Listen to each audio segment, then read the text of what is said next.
Hi నమస్తే, welcome to Suman TV. ఇప్పటివరకు కూడా మనం దొంగతనాలు, చైన్ స్నాచింగ్లు గుర్తు తెలియని వ్యక్తులు చేసి ఉంటారని వినే ఉంటాం, చూసే ఉంటాం. బట్ చరిత్రలో మొట్టమొదటిసారి ఒక తల్లి పైన కూతురు చైన్ స్నాచింగ్ చేసినటువంటి ఘటన తిరుపతిలో సంచలనంగా మారింది. తిరుపతి వివేకానంద కాలనీకి చెందినటువంటి వరలక్ష్మి అనే మహిళ 70 సంవత్సరాలు ఉంటుంది. కూతురు వరుస అయ్యేటువంటి వాణి అనేటువంటి మహిళ ఈమె ఒంటరిగా ఇంట్లో ఉన్నటువంటి అనువు చూసుకొని ఆమె దగ్గరకు వచ్చి ఆమె దగ్గర ఉన్నటువంటి 5 తులాల బంగారాన్ని తస్కరించేందుకు ప్రయత్నించింది. ఆమె దాన్ని డిఫెండ్ చేయడంతో ఆమె పైన విచక్షణారహితంగా దాడి చేసినటువంటి ఘటన మనం చూస్తున్నాం. ఆమెకి ప్రస్తుతం 15 కుట్లు పడింది.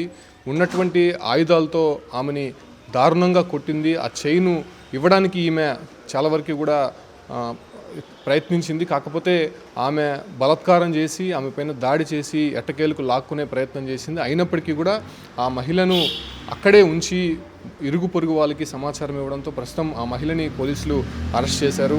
ప్రస్తుతం బాధిత మహిళ 70 సంవత్సరాలు వరలక్ష్మి ఆమెతో ఉన్నారు. ఆమెతో ఒకసారి మాట్లాడదాం. ఆమె మాట్లాడలేనటువంటి పరిస్థితిలో ఉంది. బట్ అక్కడ జరిగినటువంటి సిచ్యువేషన్స్ ఒక్కసారి అడిగి తెలుసుకునే ప్రయత్నం చేద్దాం. నమస్కారం. అసలు ఆ వాణి అనే మహిళ మీ కూతురు వరుస అవుతుంది కదమ్మా, మీ ఇంటికి వస్తూ ఉంటుందా? అంటే ఎలా ఉండేది మొదట మీతో? ఆ రోజు మీ దగ్గరకు వచ్చి ఆమె ఏం చేసింది అసలు? ఏం లేదు, మామూలుగా తెల్లారి ఒకసారి వచ్చిపోయింది, మళ్ళా సాయంకాలం వచ్చింది. ఎప్పుడన్నా కాఫీ ఇస్తే కూడా వద్దు, తాగి వచ్చిన పిన్నమంటుంది. ఆ రోజు అనగా ఏమో కాఫీ పెట్టింది, అయ్యో అడకడికిస్తా కాఫీ పెట్టి పోయి 2 గ్లాసులు పోసినా సార్. ఈ అమ్మ బెంచ్ మీద ఎట్ట కూర్చోంది కదా, ఇక్కడ పోయి కొంచెం సగడి అనాథగా వచ్చింది, చెయ్యి వస్తుంది. ఇది మరి వేసుకుంది. అంటే మీరు ముందు కాఫీ పెడుతుంటే ఆమె వెనక నుంచి వచ్చి పట్టు వెనక నుంచి వచ్చి పెట్టింది సార్. వెనక నుంచి ఎవరు వచ్చినారు మన ఇంటికి అని నేను అట్టాపరాసిన ఇంటి తిరిగి చూసి ఈ పాప తిట్టినా, ఏమా అని పట్టేస్తాడు, చంపేస్తాడు తిట్టినా. ఆ రోజు గట్టిగా అది వేసింది. నాకు ఏమీ వచ్చలేదు. పక్కన ఉంటాడు మా లక్ష్మి నన్ను చంపేస్తాను మా అట్టే పెట్టి పీకేసి. అంటే ఆమె చైన్లో లాక్కోవడానికి వచ్చిందని చెప్పి మీరు గుర్తించారా, లేకపోతే మరేదైనా ఆమె దాడి చేయడానికో అలాంటి ఇంకేదైనా చేసి? మనకి మా ఎవరో లేదు, దానికి తల్లాడు కూడా వేసుకోనింది అమ్మాయి.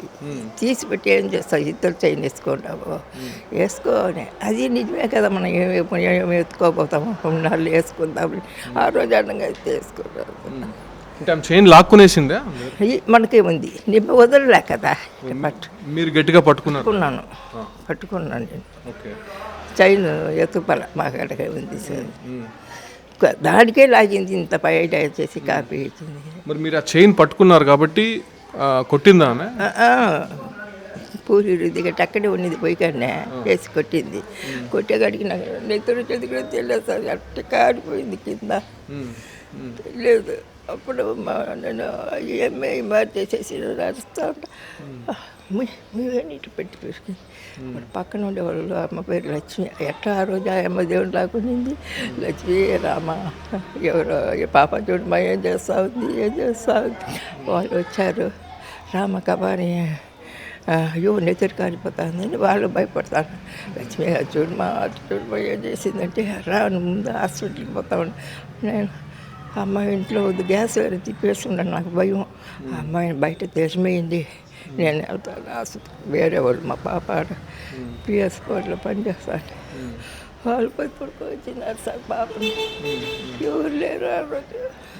ఇది జరిగింది సార్. ఎంతసేపు కొట్టిందమ్మా మిమ్మల్ని? ఇదంతా ఒక కాలు కట్టేస్తారు, చాలాసేపు కూడా కాలేదు కొట్టేదానికి.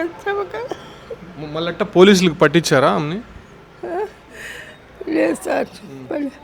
మళ్ళీ మేము హాస్పిటల్కి వస్తే వాళ్ళు అడిగారు, ఏమి మరి సగం గుడ్డు కట్టినారు, ఏమి మరి చేస్తున్నారు అని అడిగితే ఏం మరి అంటే, అయ్యో సొంత వాళ్ళు ఎమర్జెన్సీ మీరు కంప్లైంట్ ఇస్తారా, ఇస్తామని చెప్పినారు. అప్పుడు వాళ్ళే రాసుకున్నారు సార్, పోలీసు వాళ్ళే రాసుకున్నారు. ఇది జరిగింది. ఎట్లుండేది ఆమె ముందు? బాగానే ఉంటారా మీతో? బాగానే ఉంటారు సార్. నాకు అప్పుడు అనుమానం వస్తుంది, ఈ అమ్మాయి ఎందుకు మన చైన్ వేసుకోమనింది, మనం గాచారం ఎందుకు వేసుకోవాలా, ఎట్ట వచ్చి ఇట్లా పట్టింది, అడిగి డౌట్ ఇచ్చేస్తుంటాము, ఈ మాట చేసింది ఇది బాగా వేస్తుంది, నా ప్రాణం పోయింది సార్. సో అదృష్టవశాత్తు ఈమె కొద్దిగా ఆమెని డిఫెండ్ చేయడము, పక్కన ఉండేటువంటి వారు వెంటనే రావడము, వాళ్ళు వచ్చినా కూడా ఈమె పైన విచక్షణారహితంగా అక్కడ ఉండేటువంటి చపాతీ కొయ్యి ఉంటుంది కదా మామూలుగా వంట రూమ్లో, సో దాన్ని తీసుకొని అమ్మాయి ఎంటుకలు వదిలితే ఒక ఏడమన్నారు మళ్ళీ కొత్త గట్టి కూర్చోపెట్టేసింది. అమ్మాయి ఎంటుకలు పెట్టినాడు సార్, గట్టిగా పట్టుకోండి, ఏం చేయలేకపోయినా వాళ్ళ కాదు సార్. నిజంగా అలాంటి విషయాల్లో ఎవరు కూడా డిఫెండ్ చేయరు. ఒకవేళ బంగారు పోతే పోనీ అని చెప్పి వదిలేస్తారు. బట్ ఈమెయితే మాత్రం ఆమెని అక్కడే నిలువరించింది, అక్కడే పట్టి పెట్టుకొని ఎలాగైనా సరే ఆమెను అందరికీ పట్టించాలనేటువంటి ఒక ఆలోచనతో చాలా వరకు రిస్క్ చేసింది. నిజంగా ఎవరు కూడా ముందుకు అంత సాహసం చేయరు. మామూలుగా మనం వీధుల్లో చూస్తూ ఉంటాం, లేదంటే ఇండ్లలోకి దూరి చైన్ స్నాచింగ్ చేసేటువంటి దృశ్యాలు చూస్తూ ఉంటాం. వాళ్ళు ఫ్రాక్షన్ ఆఫ్ సెకండ్స్లో లాక్కొని వెళ్ళిపోతూ ఉంటారు. సో అటువంటి దీంట్లో అది కాకుండా ఇక్కడ ఆశ్చర్యం ఏంటంటే ఇంట్లో వాళ్ళే కూతురు వరుస ఉండేటువంటి ఒక ఆమె నేరుగా వచ్చి తల్లి దగ్గర కాఫీ పెట్టమని అడిగింది. ఎందుకు గిల్టీ నగలు వేసుకున్నావు, ఒరిజినల్ నగలు నీ దగ్గర ఉన్నాయి కదా అవి వేసుకొని ఉండని చెప్పి ఆమెకు మాయమాటలు చెప్పి ఆ నగలు ఆమె దగ్గర వేయించుకొని మరీ చైన్ స్నాచింగ్కి పాల్పడినటువంటి ఘటన.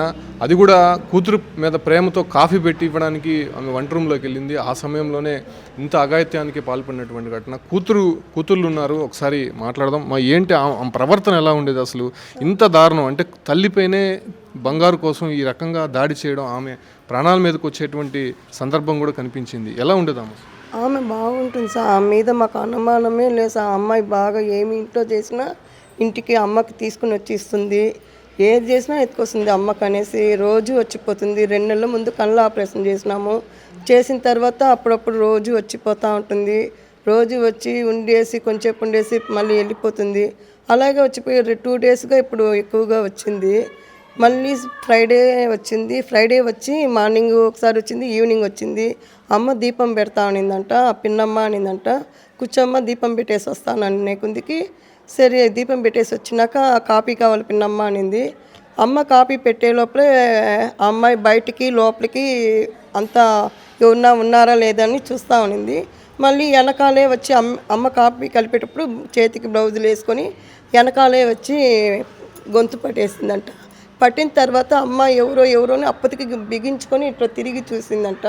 తిరిగి చూస్తే అమ్మాయి, వాణి ఏమ్మా ఇట్లా చేస్తూ ఉండవు, కాపీ అడిగినావు, నువ్వేం చేస్తూ ఉండవు?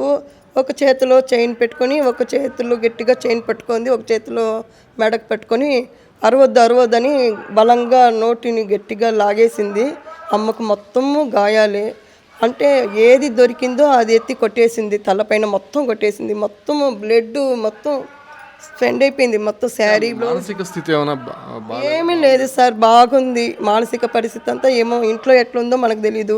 మన ఇంటికి వచ్చినప్పుడు మనతో మాట్లాడేప్పుడు బాగానే ఉన్నింది.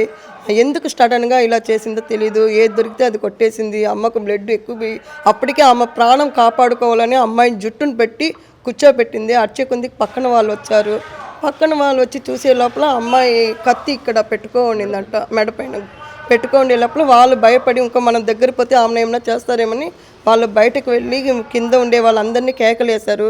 కేకలేసి అందరూ పైకి వచ్చే లోపల ఆమె జుట్టంతా తీసుకునేసి అమ్మ మీద బ్లడ్ అంతా తీసి ఆమె మొత్తం పూసుకునేసి ఆమె ఆ కొయ్యితో మళ్ళీ ఆమె కొట్టుకొని అమ్మ కొట్టింది అని ఒకసారి చెప్పింది. ఇంకొకసారి ఎవరో వచ్చి ఇద్దరిని కొట్టేసి వెళ్ళిపోయినారు అని చెప్పింది సార్. మళ్ళీ మాకు చుట్టుపక్కల వాళ్ళంతా ఫోన్ చేస్తే మేము ఇంటికి వెళ్ళాం సార్. అంటే ఆమె ఎక్కడ కూడా క్లూ దొరకకుండా చేతికి గ్లౌజులు వేసుకుందని అమ్మని కొట్టి అందరూ వచ్చే లోపల అక్కడే వంట రూమ్లోనే బాత్రూమ్ ఉంది. వాష్రూమ్కి వెళ్ళి ఆ అమ్మాయి అదేమైనా లెట్రిన్ బాత్రూంలో వేసిందా టాయిలెట్లో తెలీదు, లేకపోతే ఎత్తుకొని పోయిందా కత్తి అది మాత్రం లేదు సార్ అక్కడ. పోలీస్ కంప్లైంట్ ఇచ్చారా? ఇచ్చాం సార్. చేశారు సార్. చూసాం కదా, అసలు తల్లిపైన అఘాయిత్యం చేసి అక్కడ నుంచి బంగారం కొట్టేయాలనేటువంటి ఒక ఆలోచనతో క్రిమినల్ బ్రెయిన్తో ఆలోచించింది ఆమె. అంటే ఎక్కడ కూడా క్లూస్ దొరకకుండా చేతికి గ్లౌజులు వేసుకునింది, కత్తి ఒకటి తీసుకొని వచ్చింది. ఒకవేళ ఎవరైనా డిఫెండ్ చేసినా లేకపోతే ఈమె ఆమెని ఎదుర్కోవాలని చూసినా కూడా ఆమె పొడవడానికి కూడా వెనకాడినటువంటి సందర్భం అక్కడ కనిపించింది. అయినప్పటికీ ఆమెని నిలువరించి ఈమె అక్కడ కేకలు వేయడంతో పక్కన వాళ్ళు వచ్చారు. పక్కన వాళ్ళు దగ్గరకు వస్తే ఈమెని చంపేస్తామని చెప్పి కూడా ఈమె గొంతు పైన కత్తి పెట్టిందంటే ఆమె ఆలోచన, అసలు ఆమె ప్రవర్తన ఏ రకంగా ఉందో ఆలోచించవచ్చు.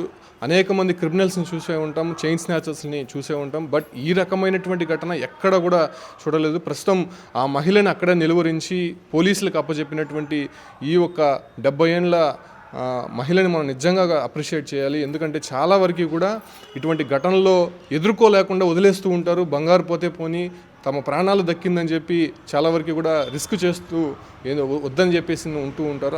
అలాంటిది ఆమెని నిలువరించి పక్కన వాళ్ళకి సమాచారం ఇచ్చి అదే రకంగానే పోలీసులకు పట్టించినటువంటి ఘటన. ఇప్పుడు ప్రస్తుతం ఆమె సేఫ్గా బయటపడినందుకు వీళ్ళందరూ కుటుంబ సభ్యులంతా కూడా కొంత ఆనందం వ్యక్తం చేస్తున్నారు. మరోవైపు ఆమెకి ఖచ్చితంగా శిక్ష పడాలి. కూతురు వరుస ఉన్నటువంటి ఆమె ఇంటికి వచ్చి కాఫీ పెట్టిమ్మని చెప్పి ఈ రకమైనటువంటి దారుణానికి పాల్పడినటువంటి వాణి అనేటువంటి మహిళ ప్రస్తుతం పోలీస్ స్టేషన్లో ఉందని చెప్పుకోవచ్చు. వీరు ఇచ్చినటువంటి ఫిర్యాదు మేరకు తిరుపతి ఈస్ట్ పోలీసులు కేసు నమోదు చేసి దర్యాప్తు చేసినటువంటి పరిస్థితి కనిపిస్తుంది.